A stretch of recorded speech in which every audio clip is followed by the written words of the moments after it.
আমি। কি তো হইছে গুজি, কোন তারাই শুনি? সালমা মাইজি, সীমারও বাপে আমার কাছে দিসলা 10 দেরাম, এ থাকি 1 দেরাম মারাই গেছে। দেরাম লগে লইয়া কোনোখানো গেছলাইনি? না গো মাইজি, একবারও ঘরের বাইরে গেছি না। চিন্তা করিও না, টুকাইলে গরু উঠাইবাই। আমি চিন্তা করলাম না মাইজি, কোনোদিনও আমারও তোর জিনিস হারাইছে না। আমি তো এখনো জোয়ার নাই, ওইলে এর মাঝে সীমানোর বাপর পুরা 1 দিনের বেতন। নিশ্চিন্তা থাকো, আর একটা দিলাই মনে। আল্লাহ তোমরা বালা করো। জানুন নি মাইজি, আজ বিয়ানি সীমানোর বাপে কইসুন ইলার গুণী বউ কয়জনে পায়। মুক্তার তাকেও 1000 গুণ দামি। জেলা নোক তুকাই আমার দেড়হাম বার করাও লাগবো। এটা আমার জামাই দেওয়া আমানত, অকুল থাকি মূল্যবান। না পাইলে ওই তো নাই মাইজি, টেকা আসল নাই, ইকান আমার ইজ্জতর ব্যাপার।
ঘাবড়াইও না সীমনোর মা, সীমানোর বাপ বাড়ি তাই বাউ রায় তৈলেও পথ চিনতে ভুলতা নাই। কোনটাইও তানরে দমাইতে পারে না। হকলোর মাঝে তাইন খুব বালা রাখা, গাঁর হকলোর তাকি টান। কোনোদিন মেড়ার বাচ্চা পর্যন্ত আড়াইছে না। বাবা আইছুন, দেখো আজি তোর বাপ মেয়েরা পাইলেছি। আল্লাহ তোমারে আনছুন, আল্লাহ মেহরবান। আজ তুমি জঙ্গলের মাঝে মেলার বাচ্চা তোকে জান খাইলা নে।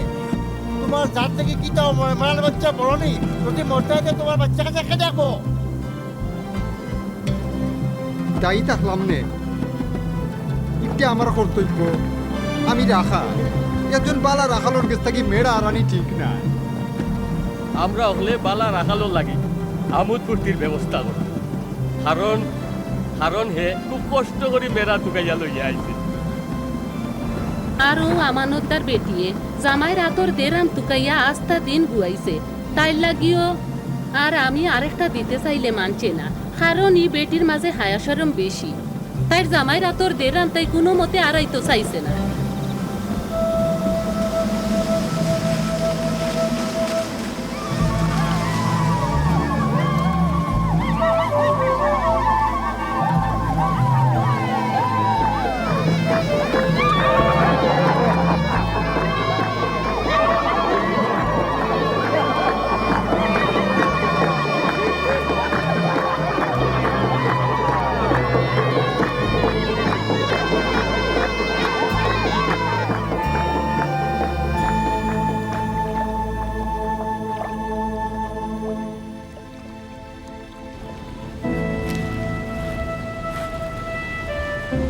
এটা তো আজুদের বাপর জমি।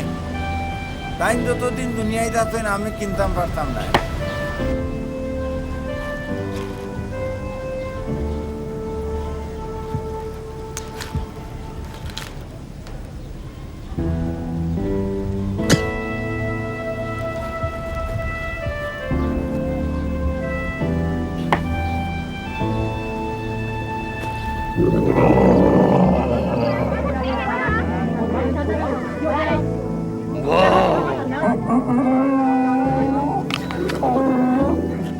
খুব বেশি কর বেটা আমারে সাথ দে ইতা খরচ কর লাগি চুপ কর তোর আর হুরুর টাইম তোর থাতানির কারণে শান্তি মতো দোকানদারি করতাম পারি না হয় কোন মাতো আসলাম আমি তোমার না তোমার ফুয়ার কথা শুনমু তোমারে আর তোমার ফুয়ারে এক লগে এক বাগি আল্লাহ তোমার নিভা তুমি শুনবা আমরা যদি তার জিপরা কাটিয়া ও আগুন পুড়িয়া গাঁর সকলরে খাওয়াই তো সকল বিষে মরি আচ্ছাতে আমি জমিনের যে দাম কইছি ব্যাপারে তুমি কিতা চিন্তা করত সাপ আপনি জানেন ফুবর বন্ধ গাঁর মাঝে টান আর ফসল হয়ে বেশি সকলে জানে পয়সা বিতা আবার গুনার দরকার নাই তুই রইলেও দেরি 50 দিনার দিলাম তুমি রাজি নেই সকলটা তোলা করলেও আধা দাম হইতো নাই নিজর বলিয়া তোমারে কইরা তোমার বাপ যতদিন চিতা ই জমিন আর কেউ কিনত নাই দেখ মুরে আমার জানা মানুষ আছে কিনে নি যে তুমি এখন রাজি নেই আর তো উপায় নাই রাজি দিলাও জলদি হরি দাও আমার টেকা তো লাও জমিনের দাম ওগুলো দেরি 50 এ দলিল দিলাও